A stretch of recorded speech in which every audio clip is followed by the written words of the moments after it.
Hey guys, Beast Force here, and welcome back to my Phineas and Ferb breakdown. In this breakdown, I'm going to focus on 8 episodes towards the Mama Tractor towards Road to Danville. After that, we got Where's Perry Part 1 and 2, which will get its own.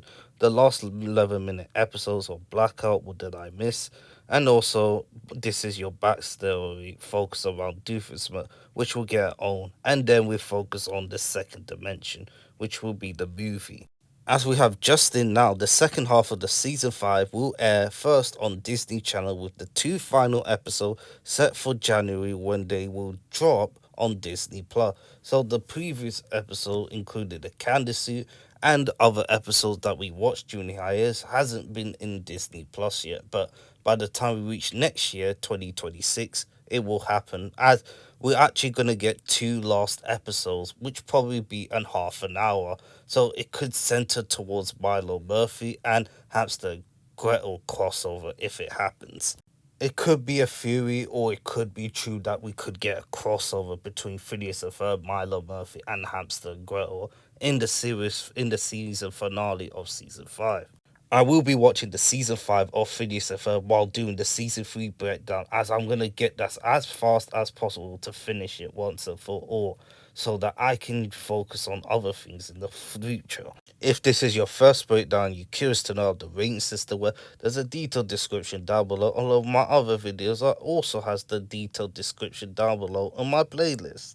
The first out of the 8 episodes that I'm breaking down in this video is called The Moment Tractor, written by Aliki Theophilopoulos and J.G. Oratera, premiered on May the 4th, 2012 on Disney Channel US, and it will be a short breakdown. When the boys ask Candace to decide what they should do for the day, she asked them to invent a device to attract their mom so that she can finally bust her brothers. Meanwhile, Dr. Doofenshmirtz has invented a baby cryogenizer designed to tarnish his goody two-shoes brother's Roger image with the elaborate. Hola! I can rum Harry the Cha-Cha-Gram! Nearly every episode, Phineas and Ferb build inventions for themselves and for the gang to have fun, but Candace wants to pick for herself for Phineas and Ferb to build. Hey, we're gonna let you pick what we're gonna do today. Mama tractor. A tractor. A big contraption that will come home and see what you guys built. Well, the boys made the Mama tractor, as he's going to use the things what mom loves, as they're going to put it inside of it. Does she have one of those? Women are a mystery. I love the building that Phineas and Ferb built on the moon, which is still there from Deuce side of the moon. Awesome, awesome, awesome! Awesome, awesome, awesome! Awesome, awesome, awesome. As Candace trying to bust Phineas and Ferb, Phineas becomes oblivious again about this. And we see that evident in Hide and Seek. Mom! She's gonna go get your mom! What? Same thing for Candace and Linda when it comes to her oblivious about her son's building inventions, and Candace with Jeremy, but we'll get to that point in the future. While plot B focus on Doofenshmirtz making another baby in there, but this time it's different. Baby Cryonator! You've already done a baby-themed evil plot. Which is a reference that he did in the Baljeetles in season 2. But no politician can pass up kissing a baby for fear of alienating the electorate. And he's gonna do that by making the babies cry in front of Roger so that he can lose his election. Which is a plan that, for me, doesn't make any sense, as he tried that before. With Candace's plan almost being successful until Doofus parent the platypus pulled the dummy out of it, causing the Mama tractor to go there as well, including the moms in Danville as well. The song is called We Are the Moms, sung by Jen Hirsch, who made the song about We Are the Moms, and it's a very relatable song if you're a son or a daughter and concerned about your mother, which is great. And this scene right there is recognizable to the people you know. Dan Provermeyer, Jeff Swampy, J.G. Oratera, who wrote this episode, along with Aliki Theophilopoulos, who also wrote in this episode, and the storyboard artist of Phineas and Ferb. Massive baby. What am I? Which leads to Doofenshmirtz's plan being failed again, as well as Candace's grass is slipping away once again too. Overall, the plot in this episode didn't actually go nowhere with it, as It took it too far with the suspend of disbelief of Phineas and Ferb with everything put out to it, but sadly it didn't lead to nowhere with Doofus plan being absolutely ridiculous, even though it's ridiculous before, but it's not as good as we believed to it, and Phineas and Ferb build the Mama Trap isn't as interesting as well at all.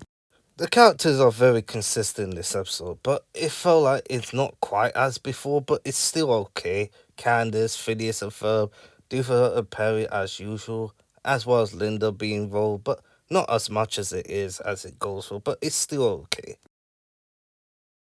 The episode may have slow pace, but it had some good and decent moments there. Perry and Doof fighting, the Mama Tractor, the song, a lot of great things happening there, but not as spectacular as many other episodes that has great animation. There are some callbacks in this episode and many things to go through, but not as important as it is. But if you want to watch it, then I don't really blame you. Either for a low-paced episode or low quality, the episode's very entertaining with all of the things happening in this episode. The episode is not very well remembered as it is, as it's one of the weakest along with Hairspray and Mommy Can You Hear Me, but it still has a lot of good intention with the song and a lot of things to go through it. And if you want to watch this episode, can't say I blame you. Curse you, Perry the Platypus! Having simian friend who doesn't know how to use the door!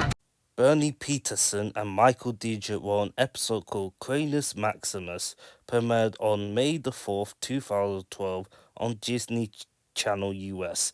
When Baljeet becomes concerned that he is losing his mental edge, his friends invent a cerebral cemetery hat to help him. But when the hat excels expectation and makes Baljeet exponentially smarter, he suddenly views everyone else as beneath him and becomes a threat to civilization by taking Earth's atmosphere and bringing it to the moon.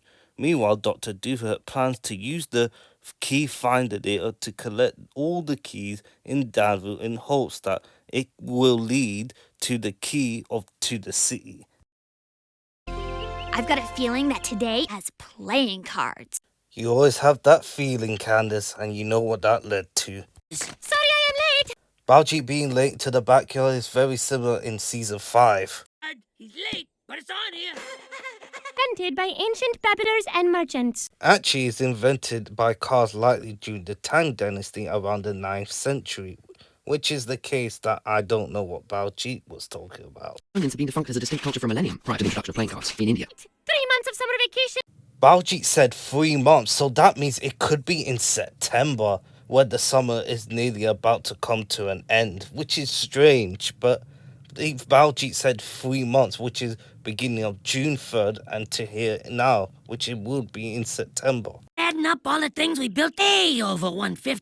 Which is 46 more than the 104 days of mentioned in the theme song, but in release order, it's the 158 in terms of this episode. So, look at Baljeet's face when he touches it. It looks. I know what we're gonna do today. You can't escape me, front face Phineas. And Perry? Another one. In this episode, the Finn Fletcher's antique store looks different as the doors are covered in pink, which is absolutely strange, but if I keep an eye out again, I presume the color will be back to normal, but I'll check. Magical woodland creatures. English in your fantasy world. And Lawrence is right, he has gone to another world. I really love the score of that soundtrack. I'll keep an eye if this gets brought up again. The trees, they were left over from Christmas, store 'em. And that makes more sense because once we get to December, we get to the Christmas vacation. When you lose your key, you'll be having anxiety or panic. Has anyone lost their key? Let me know in the comments down below. During the school year is my brain now. I can't really tell the difference. As you can see, it looks the same in both sides. They look just the same. I just said the same thing, Isabella. Am I Isabella right now? I am slipping. I can still see your front face, even you're hiding there. Military haberdashery since you left. Did they foreshadow about the haberdasher in season 5? Brain, Slowy. Boy, he is slipping. I really like how you see Isabella's facial expression as she is concerned about Baljeet too. Another one. Stimulates your brain. Oh my! How many subatomic particles do you suppose are in that needling? The brain thing inside of him is helping him, but Balji's already very smart. I always said he's the smartest character out of the Phineas and Ferb guy, and that shows why, and we're going to see more of that in the future. That's what my baby says. Gitchy Goose mentioned again. You can see Perry fades in as he chats Doofenshmirtz. We put them in a water-soluble capsule. Well, you're the rude one, Doofenshmirtz. But he can still move by bouncing. That's a lot of keys that Doofenshmirtz used. I have invented E-Findinator! And that is the second time that Doofenshmirtz built the Nator to find the key. And the last one was in Ask a Foolish Question in Season 3. Again? Door in the tri-state area. It's enormous, and it weighs a ton, and everyone can hear me coming. Not just you're taking keys, you're just trying to open it to find people's keys so that you can use it for your own benefit, so that you can dox people. Key to the city. It's going to be this yokel of dubious qualifications. Oh, he's like a new man. He still gets deep pants one leg at a time. Well, how many grades have you got in your life, Buford? Sorts of super smart projects is our atmosphere. Love the Earth's atmosphere and put it on the moon. Well, Phineas Ferb is about an Irving algae beating you to it, and that was the doof side of the moon. But Baljeet, if the atmosphere is gone... Attract each atmospheric molecule to the second. Ever since using that Cumulus Maximus helmet, Baljeet is overthinking a lot of things, which actually plays to his intellect. And front face Phineas. He is so hardcore. Out of transferring the Earth's atmosphere to the moon. I like how Phineas goes to Baljeet and tries to talk him out of it. A hollow victory. Not being able to breathe anymore? If you remove the atmosphere from here, it will kill everyone, and everyone will suffocate it, which plays by the rules of science here. One day. Ow! Cannot possibly understand it. I was so looking forward to junior high. Oh, and that was the episode that Isabel said, I'm looking forward to junior high, which is between the ages of 12 and 15 in America. But we don't see her in junior high in Summer Blockbuster, which is the first episode of the revival in season 5, which is in middle school, which is around age to 11 to 14. So the gang would be in that age. A white lab coat, and I'm leaning back against a black tie. Might have to go change. This is the second time in this episode he's gonna have to get changed, man. Baljeet is way too smart to fall for it. About you inside the system, you get to see the controls of different colors there. Looks pretty neat. Using a decoy and a fake recording just to slip past them. Chance to attack the atmospheric device. I really like how the gang knows that Baljeet is not too dumb to fall for that, as he is very smart as he wears the helmet. I thought you were... Word, but... The song is called Big Brain, as the song is very catchy, sung by none other than Dan Provermeyer and also Carmen Carter, who comes back to write another song since Easy's got the freezies, and that won't be the last time she'll be singing a song on Phineas and Ferb, but that will be in Where's Perry Part 1. I like how he puts his hand there with the planets and the spaceship there, looks good. There is Isabella's house in the backyard, as you can see right there in this view. And he traps his friends in the bubble. Just like Doofer, he's something like backup dancers, like what we see here. Baljeet's doing everything to stop his friends, but they can't. Oh yeah, this scene is reused. I really like how you can see the shadow and the silhouette here. Very cool. As Baljeet got his friends on the track, you can see closely that they aren't the Phineas and Ferb, Buford and Isabella. The view of the cosmos. Dan, As Candace opens the door of the battle, I really love the shot with Candace being in the back looking at the big brain which Baljeet is in. You can see money, coins, and the glasses there that Linda has. Whew, the ceremony should be starting. Hey, I've got it! Told you it was water soluble. And there's that building again from that Floor After Floor episode called The Doof Side of the Moon. And we've seen that in the last episode in Mama Tractor. I did a short breakdown, but nice to see that again. To whom? You are frozen. That is not possible. The bride. Oh, that is so gross. This is what happens when you overthink too much. This is why. Because you will have a big brain like that.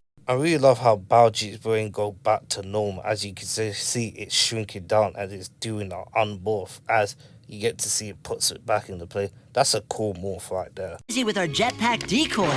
It pays to show up on time. Atmospheric transfer.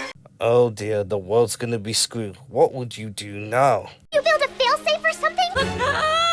It's not that Baljeet's gonna doom the atmosphere. Doofus must do, as he's gonna suck all the keys in. As Doofus got the big key, you can see Perry the Platypus going into computer, which is quick. Leave it so cartoonishly big. What are you doing? Even if Perry the Platypus destroyed the Anator, this is the 8th time that Doofus has succeeded of his plan. Question the whole. And Doofus got struck by lightning and he still survives, but his plan has been successful. Oh, for goodness sake. And Baljeet is panicking. We're going to be seeing more of this, but this time Phineas will do the same thing. Transfer terminated. Just in the nick of time, Baljeet. Just in the nick of time.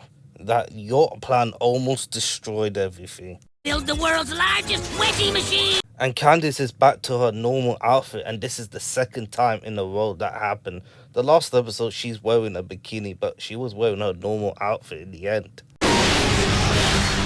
Hi, Mom. Something is different. And this is another episode where Phineas and Ferb's invention disappear, but not by Doofus Spurts again. No, I do. Oh, there you are, Perry. Nice to see that quote of, oh, there you are, Perry, as it hasn't been saying much in this episode because Perry the Platypus never came back to the backyard at times. I'm going to get an alarm clock. Alright, the first breakdown of this video right here, and the plot will get a 2. We got a plot focusing on Baljeet's intelligence as he uses the brain machine, whatever it's called, to use it to enhance his intelligence, as he's going to make the atmosphere with the moon, as that's going to destroy Earth and the moon, which will destroy a lot of people. But it turned out that the key was stolen by Dr. Doofus, who's going to use the Keyinator to get the key of the sea from his goody two-shoe brother Roger. As Perry the Platypus did destroy the Anator, Doofus' plan succeeded, and also the fact this Baljeet's plan has almost succeeded until Isabella found the key, which prevented that, and it was a good touch in this plot anyways. Characterization will get a 5. I really like how Phineas and Ferb, Isabella and Buford using jetpacks and using decoys to get away to stop Baljeet, as Baljeet proves that he is very smart by using the calculations earlier, by studying the effect of the atmosphere, which almost destroyed everything else. But really like how you see him play his intelligence there, and Doofus and Perry, and it's good to see Doofus get a win, even though he has been suffering L after L nearly every episode, but this is the rare times he won. Visuals is a 5. The song, the animation of the Cronus Maximus, the big brain, a lot of stuff happening there. It's a lot of things that's go through, which makes it interesting. Imports gets a 2 and entertainment will get a 5. 19 out of 25, one of the best scores in this breakdown so far. Let's hope the rest of the episodes follow once we get to it. Kaz and Kid Robertson wrote an episode called Sipping with the Enemy, premiered on June the 22nd, 2012 on Disney Channel US. Inspired by Lawrence's simple magic trick, Phineas and Ferb host a spectacular magic show called Mind Flip, which presents tricks so wild it would blow anyone's mind. Meanwhile, Vanessa and Major Monogram's son, Monty, go on a coffee date together despite their warring fathers, and Perry tries to hide them, while Dr. Doofus tries to become hip in an attempt to get into youthful followers. Hello, lad. Starting off at the Flynn Fletcher's house, but we see Lawrence's car instead of Linda's. They were real. They were tiny rooms where you could talk on the phone in private. Lynn's in them to make calls. And that's true, but many people still use that. But we have many people that have iPhones, Nokia, all of that stuff, Samsung, and all of that. Yeah, behind your ear. A magician never reveals his secrets. And that won't be the last time that someone will say that. Just keep a bunch of quarters behind my ear, because you... It's another ear. I really love the idea of the way Baljeet says mind flip, and that won't be the last time you hear that because it's mostly based around magicians. Mind flip. Because I know what we're gonna do today. Hey, where's Ferb? The last time he said that, that was in the birthday cliporama with Phineas's birthday. Switch my body for a dummy of myself. Mind flip. I love the way Baljeet says mind flip. It's only once for this episode, which is great because if he said that, it would have got, in many episodes, it would have got tired quick, but I'm glad it's only one. Coffee Steam Noor, that's where Monty and Vanessa will be. I know you. Didn't I see you flying off my dad's roof? Pacific, I fly off so many roofs. And that is a callback to Minor Monogram when Monty fly off the roof from Vanessa as Perry the Platypus reactions there. That was quite funny. You're Vanessa Doofenshmirtz. In your Monty monogram. And this is the first time Monty Monogram and Vanessa Doofer get to know each other as they're going to discuss about their dads once we get to it. Our dads being sworn enemies and all. Okay. Major Francis Monogram and Heinz Doofer has been sworn enemies since season 1, and we've seen evident with the old WCA and Love Muffin as we get more in the future. It's a bit like Romeo and Juliet vibes. Same thing with Candace's grandmother with Jeremy's grandmother until it was sorted in Ron Candace Ron. With chocolate powder on top and a ginger scone, please. I really like how they both says the coffee order at the same time, which is hilarious. The Doofenshmirtz is on his way to Steam Noir. It's Steam Noir, not Steam Noir. Sorry for mispronouncing it earlier. Perfect. Once again, Candace's phone is destroyed, but in the end, that her phone is okay, so it's mind flip. Electronic parts. Mind flip. I just said it earlier, mind flip. Okay, it's not the same. That was my first trick. Faces, if they saw us here together. Well, wait until season 5, but only Doofus, not Major Monogram. Kind of spy camera on you. Dad's date ruininator. Vanessa's making fun of Monty's dad, Major Monogram, as well as Monty Monogram with the same with Heinz Doofus. Perry's gonna be in the thick of it, just like always. No, just girls whose roofs I've flown off of, shaped like An Easter Island head. And that's a callback to Candace Disconnected, where Norm's old head was landed here. Harry, is that you? If you didn't let my dad know that I'm here with the son of his sworn enemy. And Vanessa is smart. She knows that Perry the Platypus in disguise. If it was Heinz Doofenshmirtz, Vanessa's father, he would not have known that it's Perry the Platypus in disguise. And it was stopped since season 1, but we've seen that in the rest of the season that Doofus is so clueless with Perry without a hat. Can you help me? Thanks, Perry. And we're going to see an episode, why is Perry the Platypus such a wingman? I thought I wanted to be an acrobat. And that's also a callback to Minor Monogram as well. The director from Lights, Candace and Action? What are you doing here? Nowhere with the older tri-state population. Younger demographic. Well, you did embarrass yourself by skiing into the toilet. A coolinator! And I will blast myself. Some dude that you, disaffected youth, over the tri-state area! Well, not all young people will follow you, Doof, so whatever. What'd you say, dude? And he was wearing AirPlus so that he couldn't hear Doofenshmirtz. Hilarious. It's espresso, man. Just like the song that Sabrina Carter sing. And she's also Melissa Chase from Milo Murphy's Law. 2 cups and a pint. That sounds like Dan Povenmire using his normal voice, as you can tell right here. Gentlemen, get ready for the mind. For centuries. I really like how Phineas and Ferb logo of the brain presents as it's covered in smoke as it disappears. Mind flip. I really like how it folds as it gets covered while Phineas and Ferb becomes like a dragon as they disappear. Mind flip it, indeed. As Phineas and Ferb, as the dragon change colour as it fades, and you get to see as they're about to melt, thanks for Isabella assisting it as they drown into the river as they will appear as a boat. This is a very nice detail, very good one for the mind flip. Hey, trick! Carlson College, right? Now we learn more about Carl as he goes to college, but we actually don't get to see him in college in Doof 101, but we'll get there. Satellite tracking computer in the world, but work a landline. Microwave Norm starts involuntarily rapping. I like how Monty discussed about Carl's problems was Vanessa with Norm. I really like how they relating to each other, which makes a perfect discussion between the two. As the song is about to play, it's called Won't Keep Us Apart, as Vanessa and Monty discussed about it while Perry the Platypus trying to do everything he can to stop Vanessa's dad, Heinz, from seeing them. Can I get you another espresso? I like how you can still hear Monty and Vanessa discussing about each other while Monty offers Vanessa another espresso. And these two are laughing, what a dorks.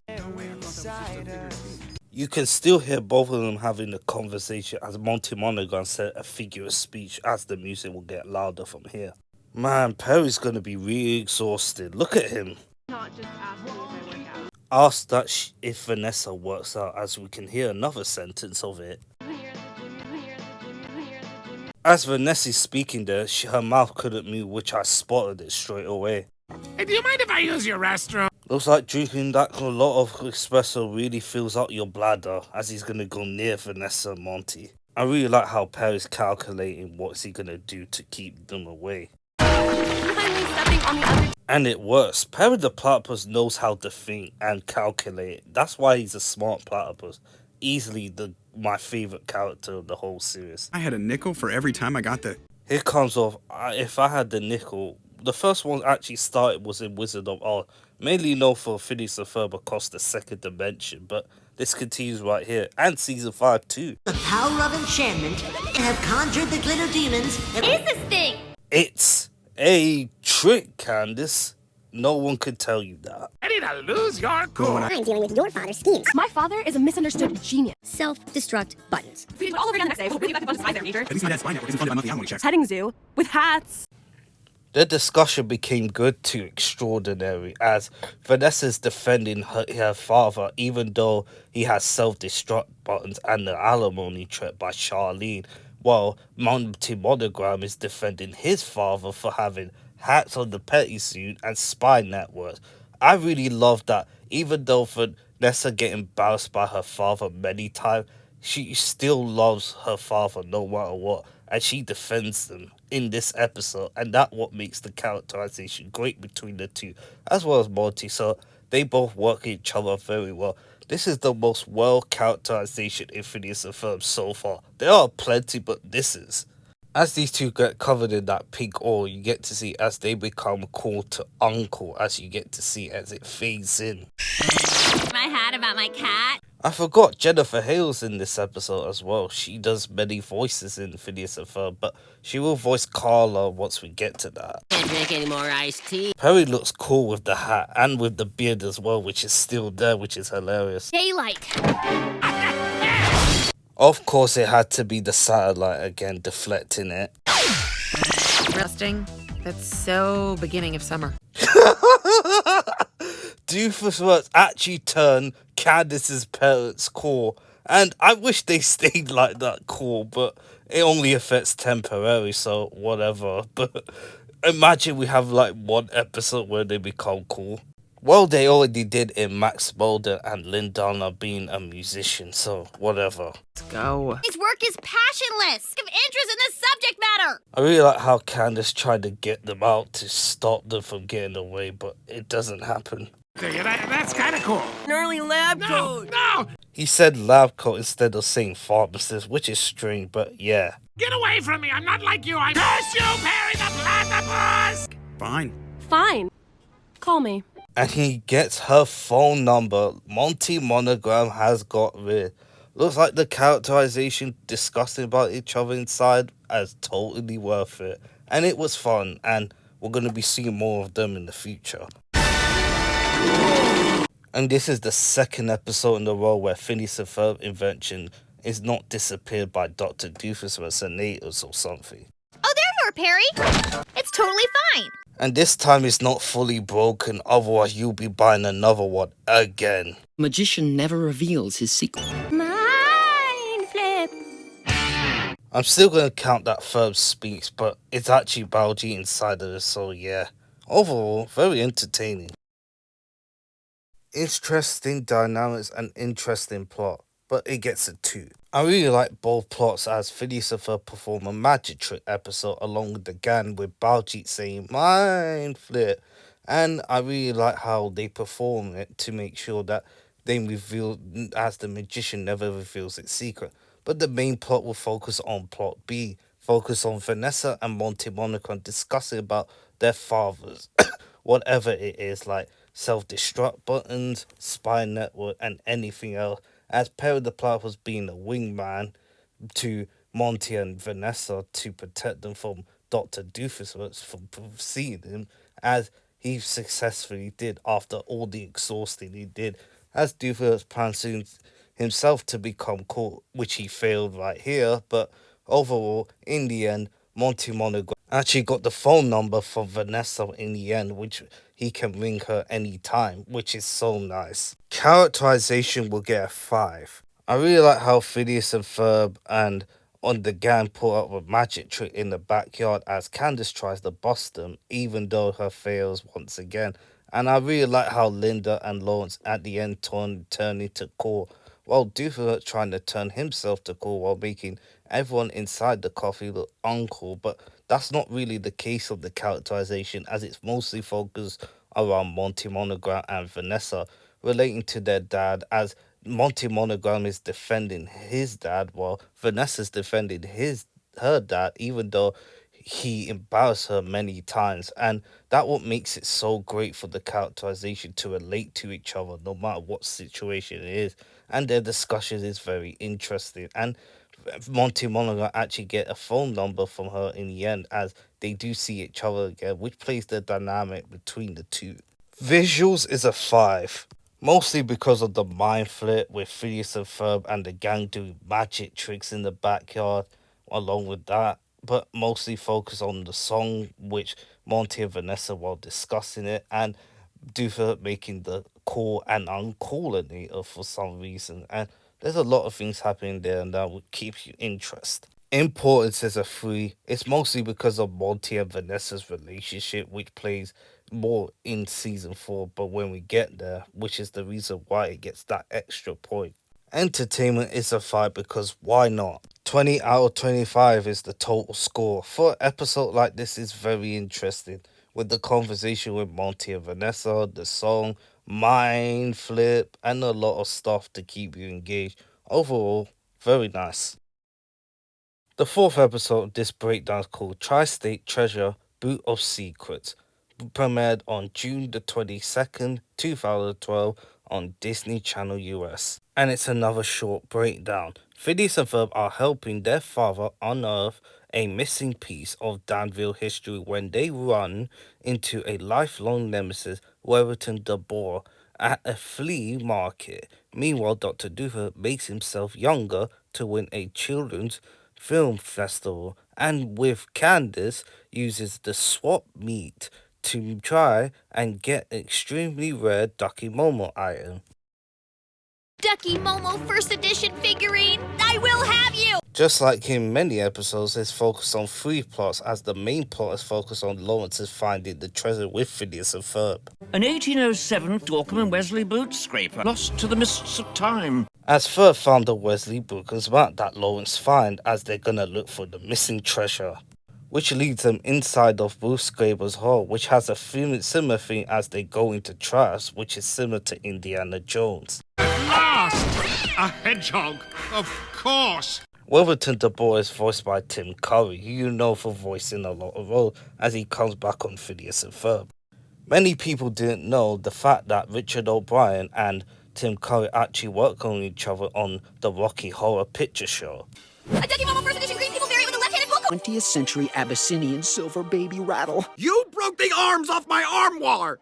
As she wants the popcorn of Ducky Momo at a figure right there, she has to do something that she has to do in swap meet, as she's gonna have to get items for other people to get her for the Ducky Momo to try and get it. And there are references there, including the president we see early on in the swap meet, Agents of Alka, which is a reference to Rambo, which Major Monogram is actually dressing up, Team Danville, assemble! which is a reference to Avengers Assemble, the most iconic line in the Marvel universe. I'm going to enter it in the Danville Film Festival today. Hold my de-agenator! So he can de-age himself and to go to the movie to premiere it while using it as to promote it to become famous in the tri-state area. 14 years old. No way, dude. You're not the boss of me. Well, the conclusion of Candace's part that she failed because of Doofer and Aya hitting the thing. You actually got an antique? No trade! Why? And don't forget, Flea Market Salesman in the UK version is voiced by Jonathan Ross, who you know for doing shows for nights of his television. Well, it turned out to be Phineas and Ferb's movie project, which he did with special effects. With special effects. Yeah, but it was mostly them. And which is a callback to Nerds of the First Earth, which could be their careers of special effects.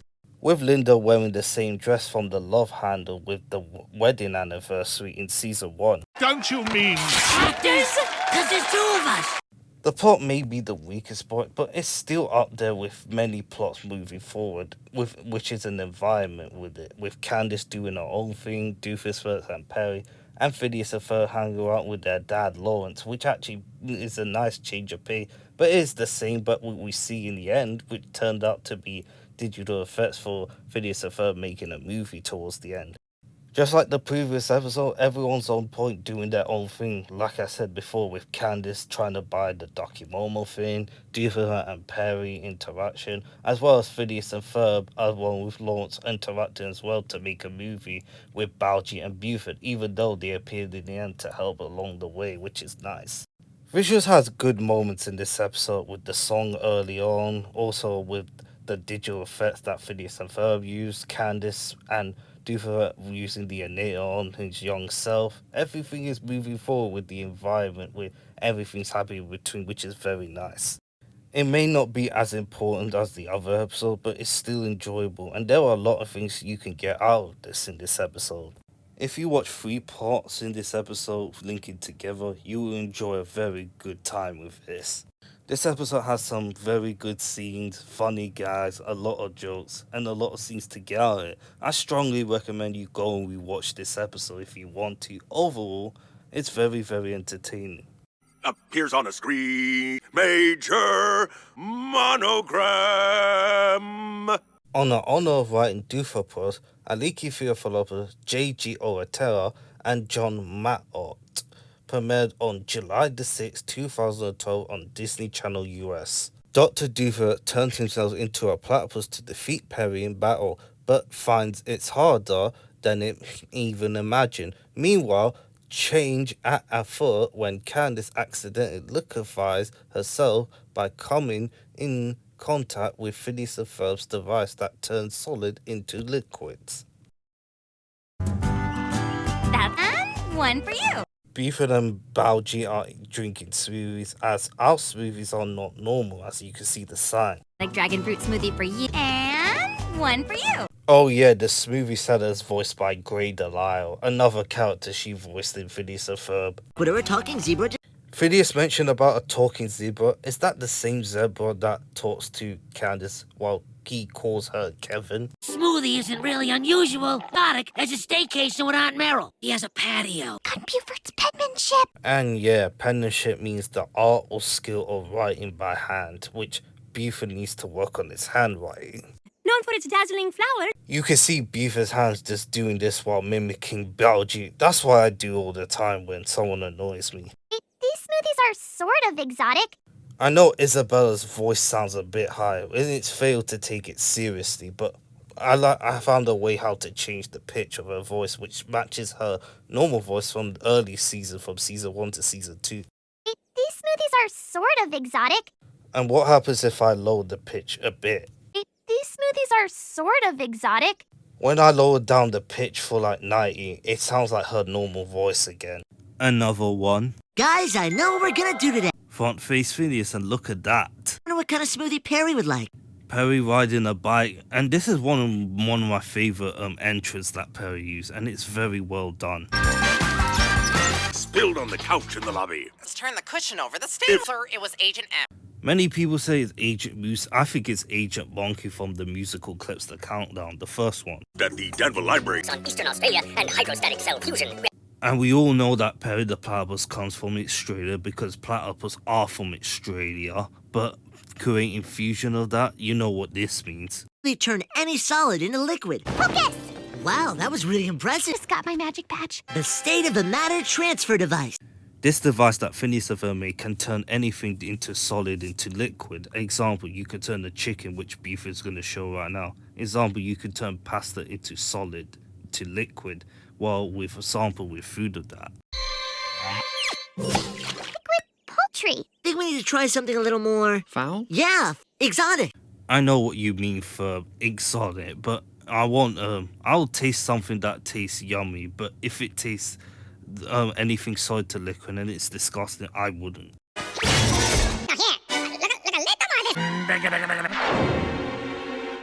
Oh yes, this one's just literally a meme, a big meme at that. Like, Dan Provermeyer's doing a Perry the Platypus impression. It's like he's saying the word that I cannot say because I don't want to get cancelled, and also Perry the Platypus's face. This was meme worthy, and it still is to this day. And people still posting about it if you think about it. Genus Ornithorhynchus! Ornithorhynchus means duck-like bird snot, which actually means a platypus actually is a duck representing that. And also, before this episode came out, the song mentioned about Ornithorhynchus, everything's better with Perry, in Phineas and Ferb, the second dimension, but we'll get to that in the future. A platypus! And finally, he becomes a platypus. He did make platypus clones in Candace Cheer Up, but we finally have an episode where Doofus becomes a platypus. And I've been waiting for this for a long time. Like, when is Doofus gonna become a platypus to beat Perry? And we finally got our answer right here. I'm being bested by you in battle. To beat the platypus was to become a platypus. You can see a silhouette of a man and a platypus, even though he's not wearing a fedora in the silhouette. Good designs. I finally created. I like that how the lady swoons into a platypus. We've seen that in the theme song in the end, in season 1. Also, Doofus going into his persona like a fury. Atterpinator!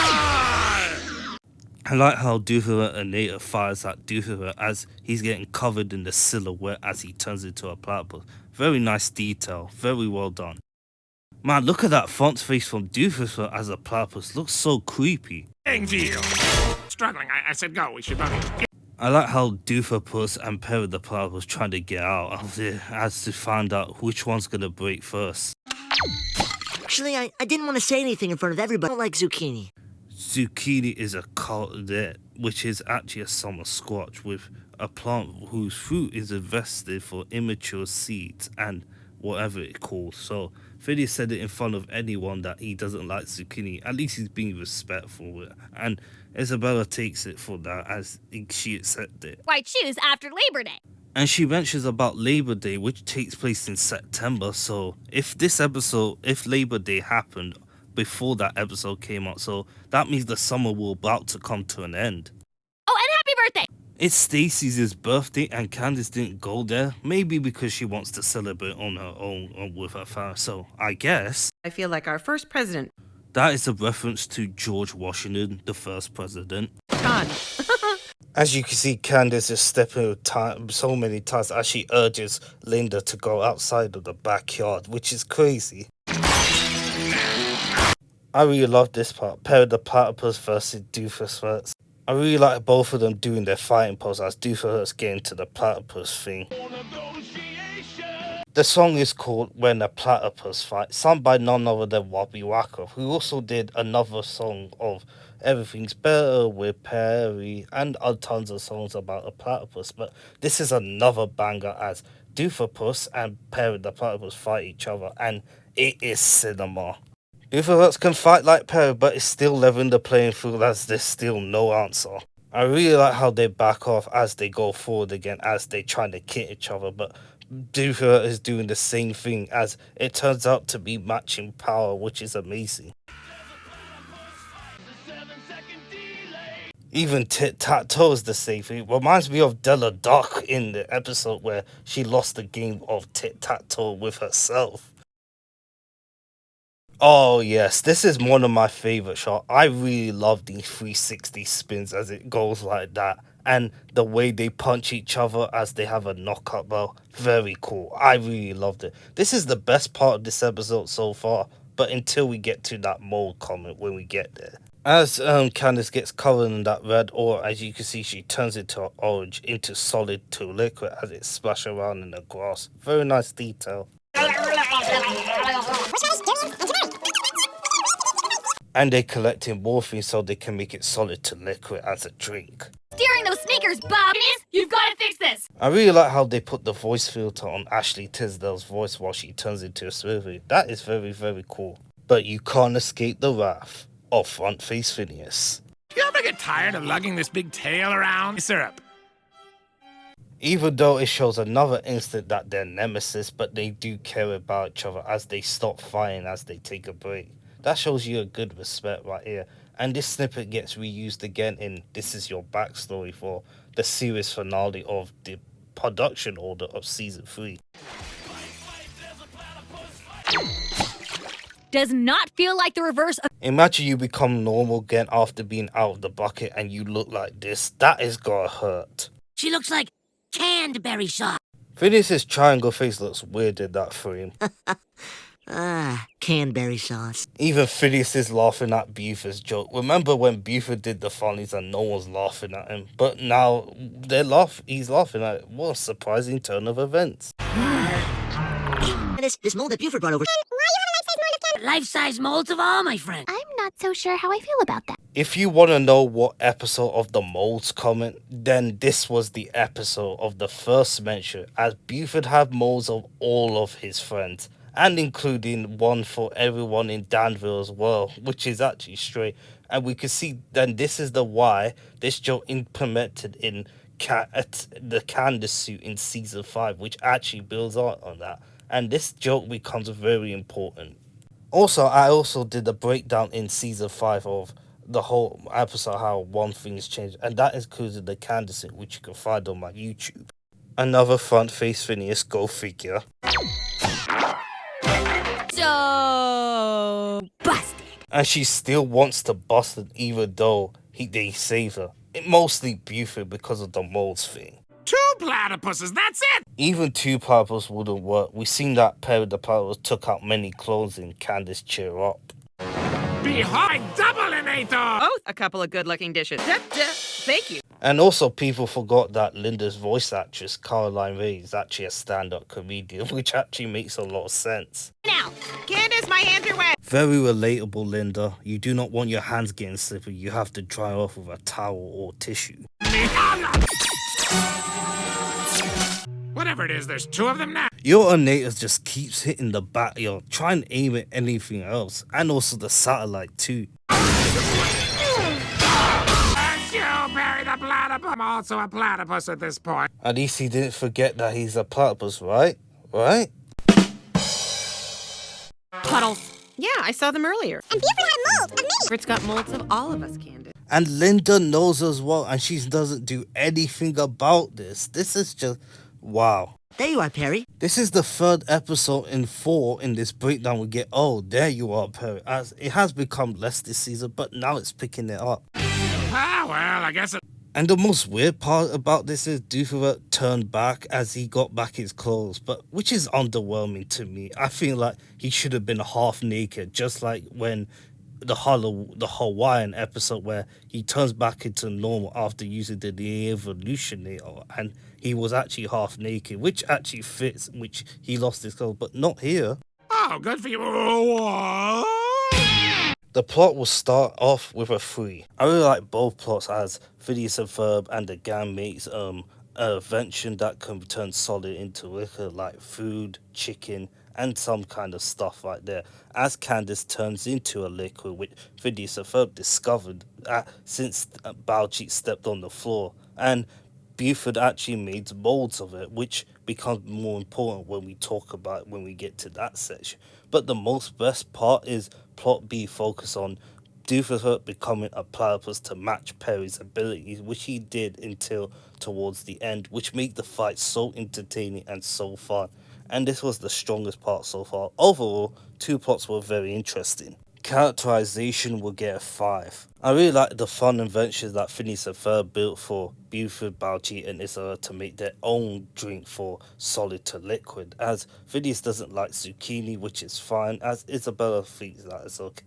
As Candace becomes a liquid, she messes around with the inventions once again, as Buford becoming the start of his unhindery by making molds, which becomes a recurring part of the Candace suit in season 5, as well as Linda being a funny comedy while cleaning up the house. But my favourite part with the dynamic duo of Perry and Duffer fighting with each other as in platypus form, and I really like how they take a break by having a cup of tea, which shows that they do care about each other between the two, even though they fight, as well as Perry the Platypus winning in the end, which is overall the characterization's on point. Visuals, it's a 5. There's a lot of good animation with the jokes. Perry the Platypus fighting Doofer in the platypus form, the song, the molds, Candace turning to a liquid. There's a lot of things that happen that keeps you interested, and it is very well touching. Importance, it's a 3. The reason why it gets an extra point is because Buford with the molds comment, which actually led to the Candace suit in season 5. And if it wasn't the revival, I would have given a 2, but it gets that extra point because of this. Entertainment, it's a 5. 21 out of 25. That is a very good score for a very good episode. A lot of fun things going on with the soul, Doofer becoming a platypus, and a lot of things to keep your eye out for the future. Overall, very impressive. Bernie Peterson and Michael Dietrich wrote an episode called Norm Unleashed, premiered on July the 20th, 2012 on Disney Channel US. Candace finds it difficult to bust Phineas and Ferb when her brothers build nanobots that can assemble into any object they can imagine. Meanwhile, Dr. Doover had jury duty, so Norm takes over the day's evil scheme to destroy Danville by using weapons. Hi, Phineas. What you making? Isabella hasn't said what you do for a while, but it kinda counts. Oh, they're adorable. Nanobot. And they're making nanobots, which is mentioned from the first episode of the intro, and now they're doing it towards the end of season 3. That is cool. They can link up in virtually infinite configurations. And they're gonna use that by pressing the button to make anything they want, like a car or a plane or anything else. That will be amazing. The main title, whatever. And Buford mentioned about the fourth wall, as it is.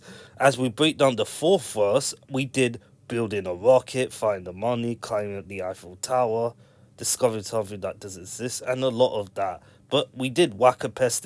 It wasn't shown until season 5, but that was in the other part after the first part of the verse. But Nanobots is actually the last we ever get, which is reference to the intro, which is amazing. I like how Perry's walking away as he goes to the backyard. Isabella? Agent P. Yeah, I know it's a long haul, but I like how Major Monogram understands Perry's problem by going different areas before heading there, which is very low, and Candace seemed to have that problem in the revival. been on a plane for 17 hours. Well, you have been in a plane for hours when you were kidnapped. During summer belongs to you. Back some white rice and soy sauce. I love soy sauce. Mix it with mayo or something like a sauce like that. It's yummy. Technology to mimic. Why are you gonna talk like that? I have no idea, but Phineas does talk like that before, but in this episode, I noticed that. Mom! See, nanobots can be very useful at times. Models. How cute. Candace, you're not even trying. Well, you need to do more than that, Candace, to find busting urge, but not at this moment in time. Would you like a muffin? When you see a pharmacist making the muffin, you know it's Love Muffin, and Norman's part of Love Muffin too. And it's always Doofus knowing that Perry the Platypus will come and trap him, but this is different, as Norm is here. Close to my... I like how the writers still show that Norm is running his squirrel power, as Perry the Platypus will find it useful to use it against Norm in the end, but we'll get there. As Doofus, you can see on the screen, you can see it looks smart as a smith until he placed in the model. Called in for jury duty. Get out of jury duty free card. Of course, it's a reference to Monopoly, get out of jail free card. Try to make yourself useful, Norm. Initiative, you never asked me to do that before. And not to be a complete disappointment. Well, he does it in this episode, but you know what I mean, in the different circumstances. We'll get there once we get to the scene. Like father, like son. Obviously, Doofus is not Norm's son because he's a robot. He built it, but anyways. I helped Dr. D take over the tri-state area. Me out for a game of catch. Complicated inventions which invariably fail. At least Norm's being honest about Dr. Doofus' plan failing again and again and again, but he wants to succeed this time. Weapon. I really like how Candace posing like a crab or a spider to look at what her brother's inventions are doing. 15th anniversary happy pencil? Check. He has a Ducky Momo pencil, and there's the top of a Ducky Momo. Remove it and it's a regular pencil. Hot and cold running. Awesome! Making a giant tape dispenser, but it's also a faucet and a rowboat and a baseball hat and a light bulb and a gingerbread man with a fist for a head and a pig face and a... Linda thinks that Candace's story has a plot holes over it, but her statements are actually true. We've seen that disappear 1,000 times towards Candace's face, and Linda saw nothing of it. Phineas and Ferb brought Genghis Khan back from the past hatchets from horseback.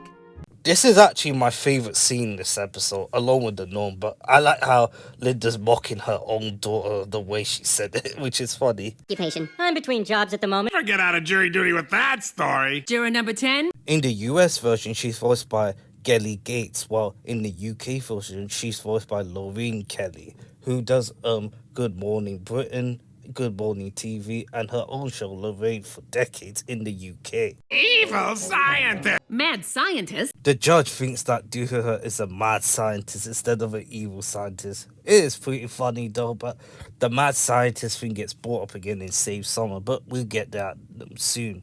To the case at hand. Dr. Diminutive. I didn't do it! Hey, it's Dr. Diminutive. Hasn't seen him since Agent Doof when Perry and Doof teamed up together. Order! He's the one who invented the schmaltzinator. Schmaltz means a rendered chicken or goose fat. So he made the schmaltzinator for this? Really? Doofus and the Anator doesn't appear, so I'm not gonna count it. It is both fault in the situation, but like, he borrowed his Anator, more like stole the Anator for his own benefit, but we see both cases of the story right here. Seen him before in my life. You gotta be fucking kidding me, Doofus. You never see him in your life?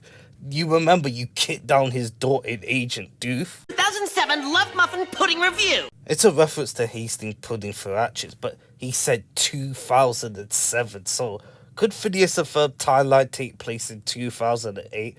But remember in Milo Murphy's Law, that's the year 2016. Some of it doesn't make any sense, but I'm gonna go where it is. There's that roller coaster engineer again, and why is he doing in court? Car. Well, Phineas and Ferb, the gang change, but as you can see, it started to morph as Baljeet's one turns into a flying saucer again. I really like how it morphs into it. It's a very good animation detail right there. Very well done. It. He'd probably be like, go ahead, I will stop you. As Norm becomes a weapon, you get to see his hands and the back of him is start to form out, really liking the build-up of him. Weaponry. The song is called Weaponry, as Norm, while he rampages through the city with his weapons behind him and all of that, he's like the friendly version of the Terminator, at least without the killing and stuff. There's that storyboard artist, Aliki Theophilopoulos. Perry's doing whatever he can to stop him, but Norm is unfazed. He is just phasing through like it's nothing. He's firing missiles at his chest while running at squirrel power. Very impressive. No matter how hard Perry the Purples try, Norm won't just stop. Perry grapples into him, but Norm is just too good. He's like the Terminator right now. Minutes to relinquish your city to me, or see it utterly destroyed. If you destroy the Tri-State Era, what will you have to take over? Doofus said the same thing in Minor Monogram. Weapons? Oh. I feel like Norm should have busted Doofus out of prison in the Danville Penitentiary, but again, he's focused around himself, so yeah. I mean, you destroyed the tri-state area, and what are you ruler of? I just said the same thing that Doofus said. But again, he said it again in minor monograms, so yeah. I'm not talking to you. Perry's using nanobots as he's gonna find a way to stop Norm, but it will come good and handy.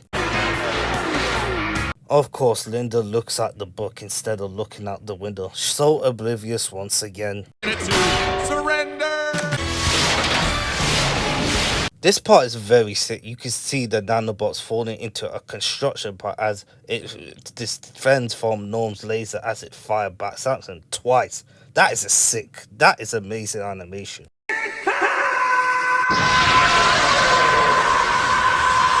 And it's another episode where the Earth is not traditionally drawn. Hey, who are you calling foolish, you ingrates? Even Doofus is in the Danville Penitentiary in prison, and he's not happy with him. I'm a guy with a squirrel for a heart. And that's gonna give Perry the Platypus the idea to use the nanobots to create a squirrel, which we're gonna see. A giant acorn. Oh, I see what you had in mind. And that is Norm defeated, not destroyed, because he does come back when we get to this is your backstory. But we'll get there. But which house could he have landed? I know we're watching in production order, but if this was airing order, it would be funny that Norm landed in Susie's backyard, which would be hilarious. Programmer's here and now it's gone. Well, Perry the Platypus could have found a real acorn, but he had no choice to use the nanobots to use it, so I can't really blame him. Vroom vroom? No. Crazy. And look at Candace's hands, she's doing the mantis pose, while her brothers do the same thing in Duplicate, which is coming out this week, by the way. Blow to me and then we can go home. Would you quit with the harmonica? And that's where Duplicate and Dr. Dominion is. Tri-State Area Penitentiary. And Duplicate does get out eventually, but we don't know how it happened, so I'm going to go with that. It's interesting, but the plot will get too. I really like the attention focus on Norm as he's going to create a weaponry to destroy Danville, which Doofus wanted to take over instead of destroying it, which he recurrents from minor monogram as he's become very threatening in this episode more than his first appearance, as Perry the Platypus used nanobots to stop him by using the squirrel, and I really like how it plays out, and it was very interesting. Phineas and Ferb create nanobots, and it's very fun and interesting, but to be honest, it's just not quite as good as before. It's not really focused around it. I really enjoyed the Linda and Candace scenes much more. That is what it's been called with Phineas and Ferb. It's about the setting, not the character, and this is one of them. Characterization will get a 5. I really like how Norm becomes like not fully evil, he just wants to destroy Danville with his weaponry, as Perry the Platypus use nanobots as he does creative things, including using the acorn to pull the squirrel out of Norm as he is defeated. I really like Linda and Candace's dynamic duo together, as Linda mimicking her, which is hilarious and it's kind of funny. Phineas and Ferb and the gang creating nanobots, even though it's not really interesting to me. But Doofus and Dr. Dominion is also funny as they were actually in the prison cell, but they do get out of screen and everyone else is on point. Visuals, it's a 5. Every visual is on point with the song weaponry, Norm becoming like a weapon, the nanobots, a lot of scenes happening there. It's very engaging. Importance, I'm gonna have to give it a 1. Importance is the least part of Phineas and Ferb, as you don't need to remember every episode that has to have importance, but it's the least important thing in this episode, as it's focused on Norm and that's it. Other than the nanobots as the intro, which is memorable, but not as much as it is. But overall, it's like you can't get anything out of this episode to remember. Entertainment will get a 5 overall. 18 out of 25. That is still a pretty good score, but it's not quite as memorable as the other episode. Even it's better than the Mama Tractor, which I can say it, with Norm Unleashed, nanobots with the intro, a lot of stuff that happens with Linda mimicking Candace. Everything else is very good.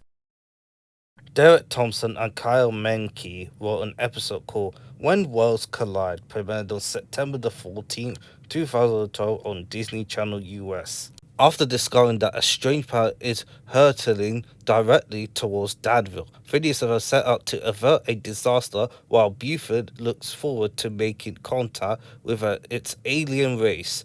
Candace cannot bust them until midnight due to signing a contract known as the Buster Code, so she enormously waits until the time comes. Meanwhile, Dr. Doofer uses a spare attractinator to try and steal the world's largest ball of twine. Oopsie-daisy. And this episode started off night instead of the morning as is change of pace. Ferb, that was important! Elsewhere in space. You can hear the narrator saying that in elsewhere in space. They should have put a sign up, but yeah, that suits it. You can see that Doofer and Air hits a planet as it covers in that aura as it's gaining more light with the shadow around. Hey, Ferb, I can totally see up your... Great, Mom! Everyone's helping! Even Perry! And I really like how you get to see Phineas and Ferb, Balji, Isabella and Buford wearing different outfits for the night. It's only for the night, which I mean, but it's nice to see other people wearing clothes. The Buster Cord? And do you recall Article 12? More than the, as we've seen evident that what we've seen in the show, but we've seen in Robert F. Hughes, I left 3 blank of our prop guy, Auntie, to make cut, which is the missing sentence for Candace, Phineas and Ferb, whilst he filled it up. So what it means is what it is. Okay. I tried to show you a giant ant farm. And we get a continuity that this episode takes place after Giants, which we already broke down a couple of episodes ago. I also forgot that Buster Code is mentioned again in this episode since Bad Hair Day. Midnight, it'll be tomorrow. Just stay up and bust them. And that is a very smart idea. Once it goes to 12 o'clock in the AM, you know you have your chance. But what happens if they build another invention this morning? That means you won't bust them because of the Buster Code. Was just to find the probe we launched 17 months ago. Dad's old projection screen and some fiber optics to relay the images from the probe. From these lawn chairs. Just like Chameleon's comment in season 1 where they can project what they can see in space. Come on already! Let's start looking for stuff! Never seen you so enthusiastic. Well, Isabel, we've seen few times that Buford is enthusiastic, but when we get to the Bread Ball hot tub in season 5, he's going to be very, very enthusiastic. It wasn't an abduction, it was an encounter. Lucky Tambourine. As the song's about to play, it's called Wamingo, which Buford encountered his friends, including Tristan, which is a Wamingo friend, and this is the first time Buford actually sings since Nothing in Lost in Oz. And this is where Buford first met Tristan, the Wamingo friend. Look how big his proportion is. Look at it. He has a small legs but a big, big body. And Tristan takes Buford's food. Even though he's a part whale and part flamingo, flamingos can't fly. And that's the last time that Buford's seen Tristan as they have a fun. I really don't care about the Wamingo, but overall, if Buford forms a friend like this, then I care about Buford a lot more, but we will see this more once Doofer and it will cause the planet to collide. He is ridiculous. I named him Tristan from outer space, and he's a whale mingo. As the audience know that Buford isn't lying, and we're going to see evidence of that. Hey, what are you doing with your hand? And that is the second time that Baljeet has hands on his face. There you are, Agent B. Another episode where Major Monogram said, "Oh, there you are, Agent B," instead of Phineas. Time to David. Doof, ready to fire tomorrow's an acre today. Maybe you should have put water in eyes so that you could probably just feel in being awake. Another episode where the Earth is not traditionally drawn as they use a real-life image of it. Hey, it's our milkshake bar. And that is a great callback from Out of Lodge. I'm glad they remember this. Even though it's not my favorite episode, I'm glad they call it back. Great job, writers. Wow. As you can see them using a projectile while seeing it in the suit, you get to see the light palette change. Great job. Whale mingos. It's not just one whale mingo, an entire planet of them. Tristan! The song is called Double Dutch Song, which Perry and sets off a double Dutch machine, which actually trips while as it repeats individual. And I'll show you the definition of what it means as they speak in Dutch during the song. But there's an extended version of it, which you can find on Charles Schoolgirl's YouTube channel. Not even a trap! Then why did you made it? What it means? The beam that I shot through my roof? A tractinator. Choose! Which one would be the most spectacular? Mine would be the giant banjo, but what do you think? Let me know in the comments down below. Oh yeah, the farmer appears again, and the world's largest ball of twine is actually real, which you can find it on Wikipedia, but Weird Al actually popularized it as a parody version, aka the voice actor for Milo, which you can find for his song. The world's largest ball of twine! Flamingos are truly amazing. Why is everything all fuzzy? Very relatable, Buford. We've seen that everything goes fuzzy and we can't see it from the screen. It looks like the planet's growing. We all know by now that Doofer and Nate actually is going to cause the planet to collide, which will be catastrophic for the Earth's atmosphere. Down, Dowsy. I'm sure the government scientists are already doing something. North American Planetary Defense Headquarters, Maroon Awar.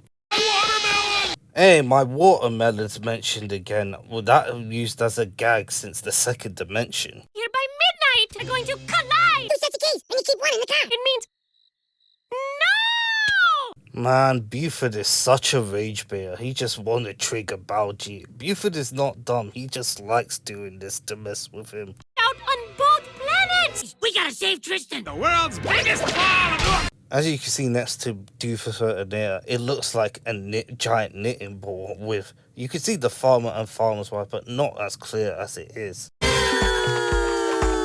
Man, look at Doofer and Perry. Even though Doofer is 47, look at how he continues going. It looks amazing. We could use electromagnets. Right, so spring. Guys, I know what we're gonna do tonight. Told you Buford isn't done. He is very smart, well, even though he didn't say it on purpose. That is a coincidence, but I like how Phineas said, I know what we're gonna do tonight, instead of today because it's the night.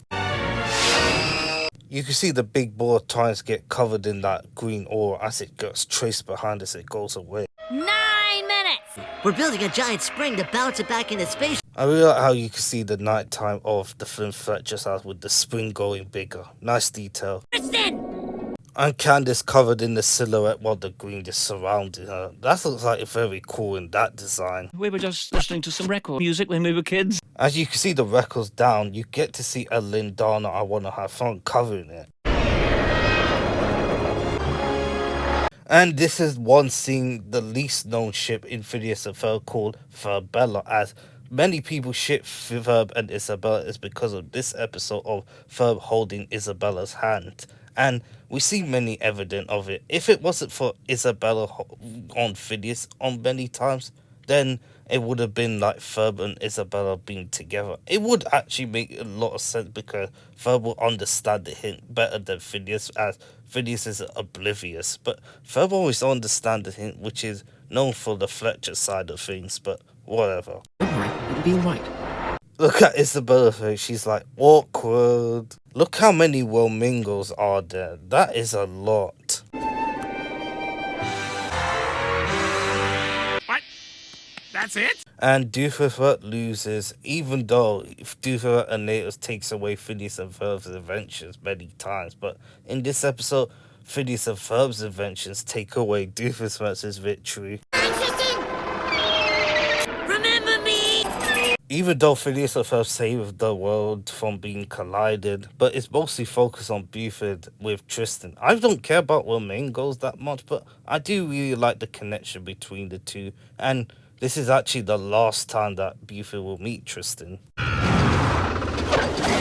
Agabus, I'm slipping!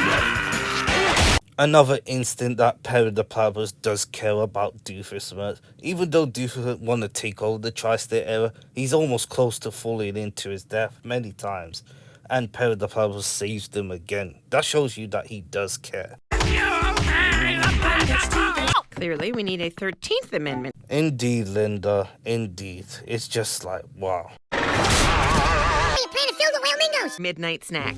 Wash your hands. You, Buford. I like how Linda smiles as he urges Buford to wash his hands, which is hilarious. Hey, sleepyhead. Do you want a snack too? Hey, front face Phineas. Haven't seen that on all this episode, but finally we got one. About time. The plot will get a 2. I really like how both plot we focus on the story as it shines towards Buford meeting the Flamingo, meaning Tristan, as it turned out to be real, with Doofus and Nata's gonna cause the planet to collapse with the Flamingo planet, and as well as Phineas and Ferb and the gang create a spring to save it. But meanwhile, Doofus want the giant ball thing as Perry the Platypus actually stops him, but it's not really on him, but Phineas and Ferb's spoon actually is the reason why Doofus' plan failed, with the Anata accidentally caused the accident which almost collided the planets, with Phineas and Ferb saving it, as well as Candace, even though she'd been patient, as she did try to bust them again, just like Giants early on, which is a reference which I like, and she failed once again. Characterization will get a 5. I really like how everyone's inconsistent in this episode. Phineas and Ferb creating the spoon, as it's mostly focused on Buford with the Flamingo, and it really shines towards his character, even though he's a bully, but we really starting to see that Buford has developed well throughout the season when we get there, as well as Candace trying to bust him again, as well as Linda Lawrence listen to it, which is pretty hilarious, and she does the buster chord, which she almost broke the rules until midnight, and she failed once again, as well as Doofus Perry being consistent as usual, with Doofus trying to use the Anata for something, for like representation of the both or something, even though his plan failed. Everyone's very consistent. Visuals is a 5. Really love the song of the Flamingos, their planet, and the double Dutch. Doofus with Anata causing the planet to collide, the spring. There's a lot of good animation during the night. Importance is a 2, and one of them being taking place after Giants, which is actually good for the continuity of the show. 5 for entertainment, as it gets a 19 out of 25, which is the final score. The 8th episode to be complete in this breakdown is called Road to Danville, written by Antonin Gilbar and Kaz, on October the 26th, 2012 on Disney Channel US. When one of two Doofus Anata zaps him and Agent P into the middle of nowhere, they must embark on a comical journey filled with twists and turns to return home. Ferb, I know what we're gonna do today. And you guys are running out of ideas.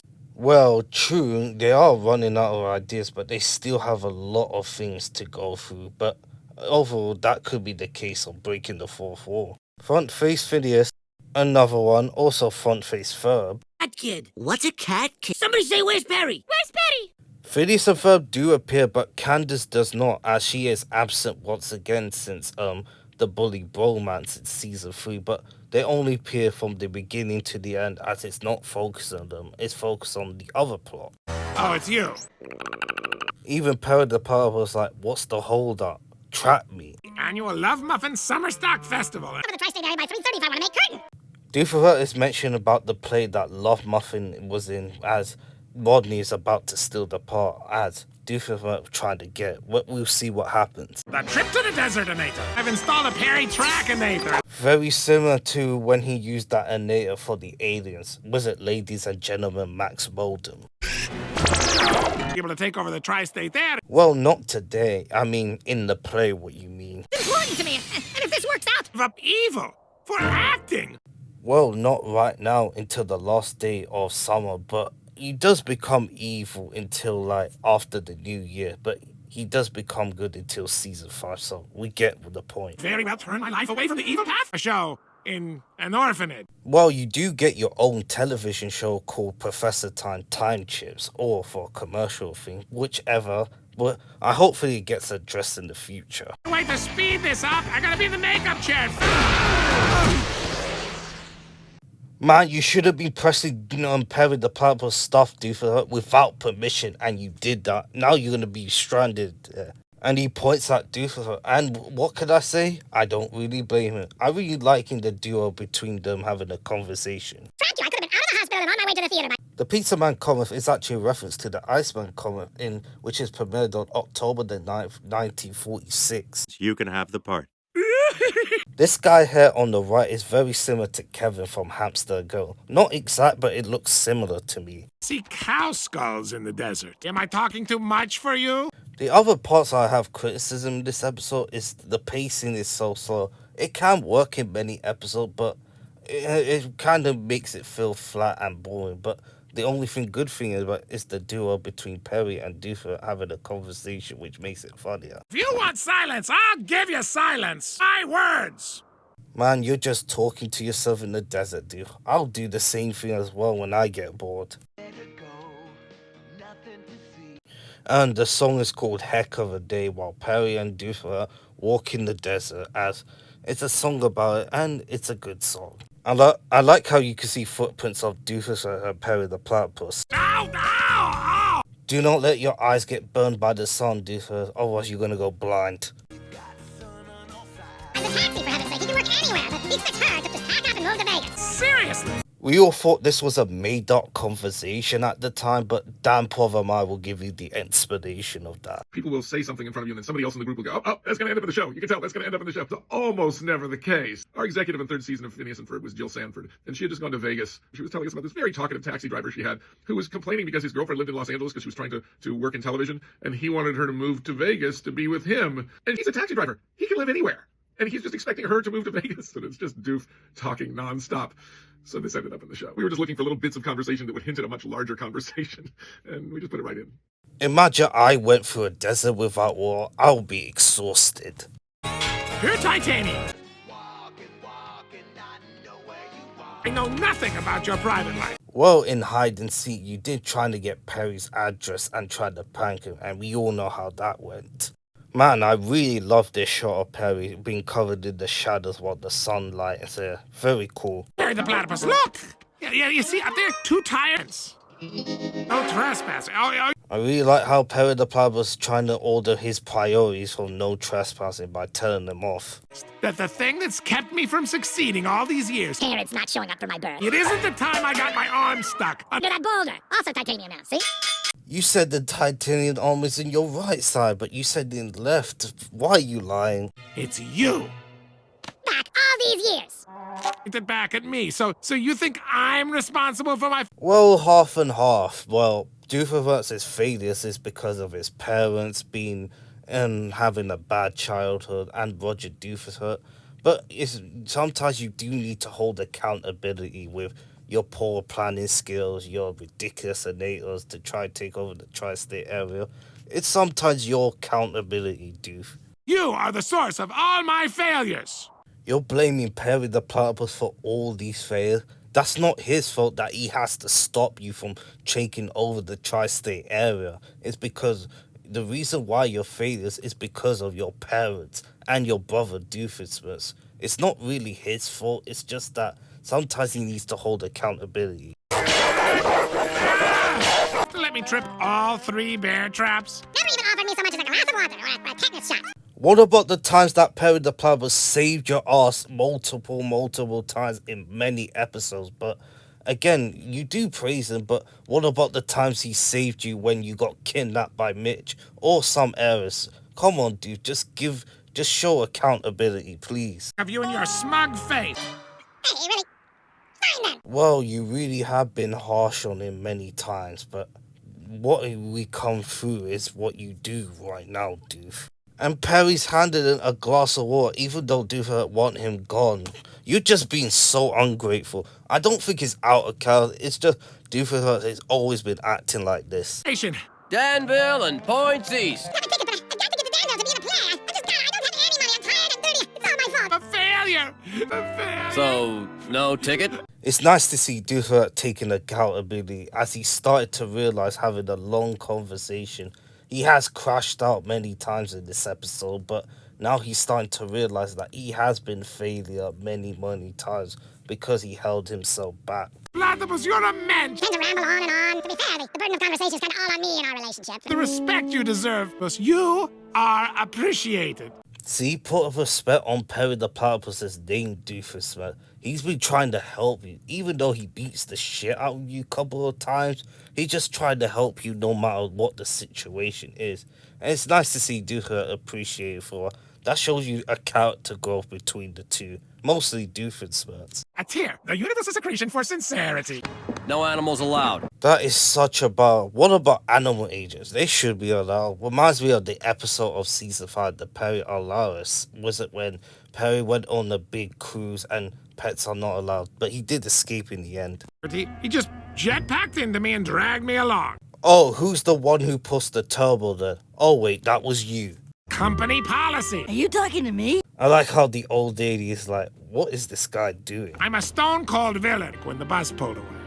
Craplock. And Doofus talking about cut, which is a small accuracy, what if I butcher that name, Jewish cuisine filled with ground meat, mashed potato, or another filling usually boiled and served with chicken soup. When I was a little girl, my grandmother and I would make crepe roll out. Enough of your blabber! The most irony thing is Doofus tells her to stop blabbering about Keva, even though he tells her about making Keva.